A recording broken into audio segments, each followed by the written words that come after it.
Hey guys, welcome back to my channel, and if you're new here, I'm Marian Dow, wife, mama for real estate investor and entrepreneur. I want to go over the income for September on Airbnb. Let's get right into it. All right, y'all, so those of you who watched this video right here where I'm discussing how much I made my first year on Airbnb, I filmed that video in the middle of September. It was like the 7th or the 10th, so the month wasn't done yet, so I didn't know how much I was going to end the month off with Airbnb in September. I think I was at like 2,000, so I just wanted to go over and tell you how much I made for that month, the previous month, just because I did make over what it was in that month, whatever it was.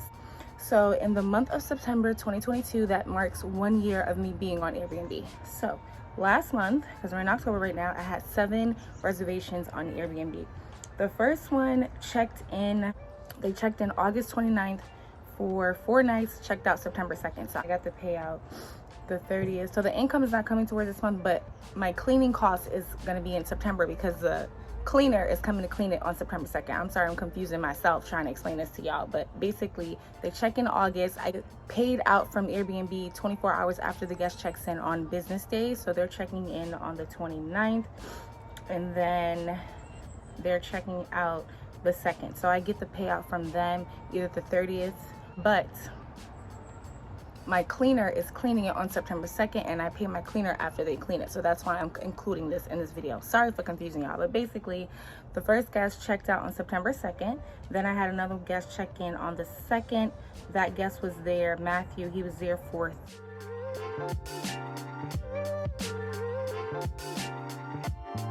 that reservation came out to $765.33. It was 3 guests and 2 pets. I charge the guests $70 per pet. So for like a pet fee, so that's $140. I don't think that's included in there. I gotta go back and check. Andre checked in on September 9th.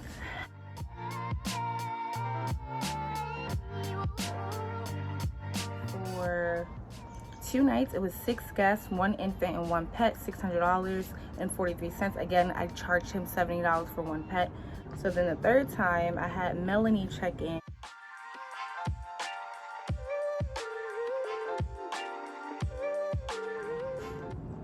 The 14th, they were there for 2 nights, 14th through the 16th. Their reservation came out to $454.93, no pets. And then Nolan came in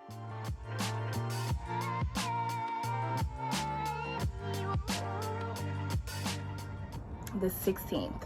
He came in that Friday. So Melanie was there Wednesday through Friday. She checked out 10 a.m. on Friday. Nolan came in around 7 p.m. on Friday, the 16th through the 19th for 3 nights, and his reservation was for $678.03. What I want to tell you is that that little gap that I had, those few hours that I had the house empty on Friday the 16th, I actually hosted my very first peer space guest. So here is a video linked right here to tell you how much I made and the details and how the experience was hosting my very first peer space guest. But that peer space guest came in, they checked in 12 noon, so they came in 12 noon, checked out 3 p.m. It was a 3-hour reservation. It came out to $195, but after Peerspace took their fee, I got $165 out of that. And then I also had my cleaner come back in a second time to clean so they came in the morning at 10 a.m. to clean the house. Once Melanie checked out, she was there for 2 nights.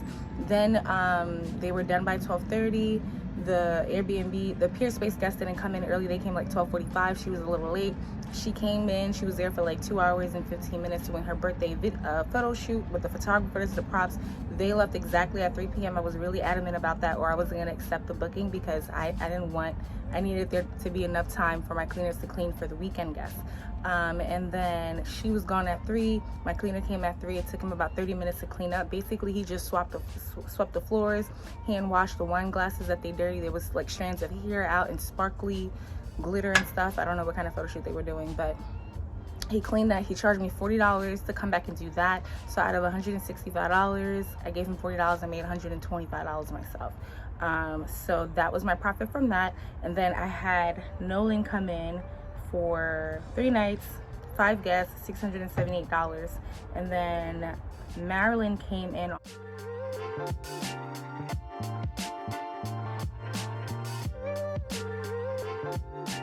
22nd.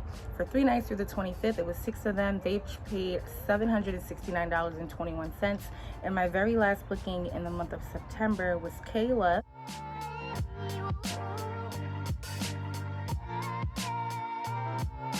Kayla came in September 25th for 2 nights. It was 6 guests and 1 infant for $455.90. Now, the reason why they specify guest infant is because every reservation, you go over 4 people, I charge an additional $15 per guest above 4 per night. So they were there for 2 nights and they had 6 guests, so they had 2 guests above the 4, so that's $30 per guest. So those 2 additional guests that was there for those 2 nights was $60. I think I'm right, I don't know, but that's in there. So that's why they specify infant, because you know you don't want to pay that fee if it's just a baby. So for the month of September, I had 7 reservations. I told you one of them checked in the month of August, and I just want to go over everything with you. Out of those 7 reservations, 7 cleaning fees. My cleaner charges me $100 per cleaning fee, so that comes out to $700. And then that 1 peer space cleaning fee of $40, that comes out to $740. So you guys want to know how much I made gross for the month of September? Drum roll, can I get a drum roll, please?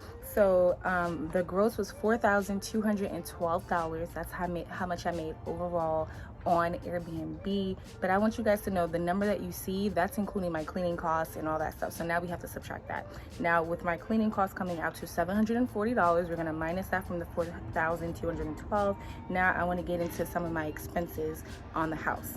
I know sometimes I go back and forth and I'd be like, my mortgage is around $1,000. I didn't really know how much my mortgage was myself, so I had to really go in and look at the paperwork, because I have it out automated, just take the shit out my account. But it's $1,194. I bought it cash. I had it, was earning money on it with no mortgage for a few months, and then I refinanced. I did the BRRRR strategy. Here's a video on that on my very first BRRRR, and I used that money to go and put it that and bought another property basically. My PSE&G, which has got like the Con Edison, electricity, gas, and all that stuff, comes out to $150. It's only $130, $150. It could go really up in the summertime when they're using the AC.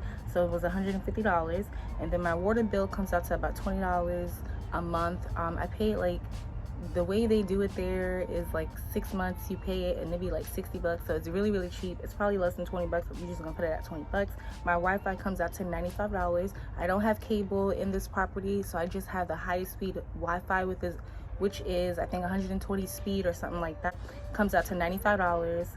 And then I have my landscaper come in every 2 weeks, do the he cuts the grass in the backyard. So it's a really tiny backyard, and he does that for me. If he can make it, I want him there every week. If he can make it out there every week, it's $25. Most of the time when he's trying to come, I have guests there, so then we just push it over to the next week. But if he's there every week, it's $25. If he comes bi-weekly, he charges me $40. So he's been coming bi-weekly. So for the month of September, that was $80. So all of my expenses comes out to $1,539. That's the $1,194 for rent, $150 for PSE for rent, for mortgage. Hello. $1,194 for mortgage, $150 for PSE&G, $20 for the water, $95 for Wi-Fi, and $80 for the landscaper who comes out every 2 weeks, takes care of all my properties. But this is how much he charges for this particular property. It's $40 every 2 weeks. I gotta make sure, because he does another property. Yeah, the other property is $70 every 2 weeks. So this property is $40 every 2 weeks. And that comes out to $1,539. So once you minus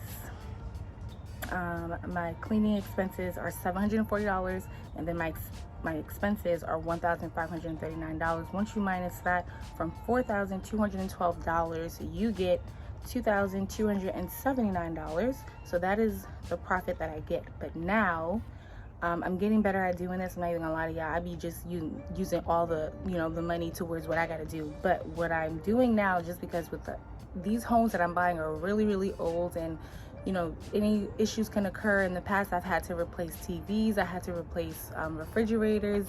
I've had to replace pipes in the basement when I found feces in the basement. So here's a link to that video right there. So it's really a good idea to have a chunk of money that you're putting in an account that you're not touching, that's going towards vacancy rates, because as you can see, it's 30 days It's 30 days in the month of September, but I only had 7 reservations. September, I had 16 nights booked, 14 nights were not booked. The occupancy rate was 53%. And then that's what I had. I didn't have no cancellations or nothing like that. So for those 14 nights that were not booked, you got to have some kind of buffer in there. So vacancy rates for any kind of expenses that come up, any kind of repairs you got to make. I take 30% out of the profit and put that in an account that I'm not touching. So 30% out of $2,279 comes out to $579.90. So let's just say $580, leaving me with $1,353.10. Now, I feel like that's a lot because you have people out here spending all this money, putting all this down payments on these properties, and just from all these, you know, I try to watch a podcast a day pertaining to real estate when I go on Bigger Pockets, Earn Your Leisure. So people who have properties that they spend all this money on, down payment, and they're getting like $300-$500 cash flow, that's just not the kind of market that I'm looking to invest in. But then again, it's a lot of money when you have 20, 30, 40 doors. Right now, I've only been invested in real estate for 2 years. Although I bought my primary residence about 6 years ago, back in 2017, I bought my first investment property in 2020. So I'm fairly new. I feel like I'm still in the beginning stages. So $300 is not really going to do it for me, okay? Because right now I have 3 rental properties, but only one of them is on Airbnb. The other 2 are still in the middle of getting permitted and stuff like that. So $300 not gonna do it for me. My cash flow was $1,353, and this is with the mortgage on there. So if I didn't have the mortgage, it would probably be double that, of course. So I just want to go over this with you. Like I said, I feel like short-term rental is definitely something that people should invest in, especially if you're investing it, if you're in the beginning stages of becoming an investor. It depends on the location. My property is in Trenton, which is the hood. I never thought that Trenton would be bringing me these kind of numbers, but then that's another thing you want to look for too. You don't want to go to a place that's saturated. Yes, there are other Airbnbs in Trenton, but they don't look like my property. My block happens to be a very, very quiet block. When I bought this property, I wanted to turn it into a rental property. The short-term rental just so happened to happen when I was screening all these tenants, and I really didn't want to put these tenants in the house. Like, I had a fear of them coming in and breaking my shit up after I didn't spend hundreds of thousands of dollars. So I'm so happy that I did the short-term rental route. I believe that you should do it too. And that's about it. That's how much I made. Cash flow $1,353. That's with $580 in an account reserved for vacancy. Now, you don't have to do as much as 30%. I'm just going to do 30% right now because I can afford to do that, and also because the houses I'm buying are old as shit. This house was built in the 1800s. I don't even want to get into the nitty-gritty, but this house particularly was built in the 1800s. Trenton is a historical area, so a lot of these houses are 100 years old. So I need to have them reserves on hand, okay? But yeah, that's it for today's video. Thank you so much for watching, and make sure you subscribe to the channel. But thank you so much for watching, and don't forget to like, subscribe, get this video up to 100 likes if you guys want me to give you the income for October, keep giving you the income, because that's personal information that I'm sharing that I don't really need to be sharing, but I'm giving it to you guys because I know if you're in the beginning stages, you want to kind of get an idea of how much you can make. So this is personal information that I really should be keeping to myself, but I'm sharing. All I'm asking you to do is subscribe to my channel and like the video. And thank you so much for watching. I will see you on my next video. Bye.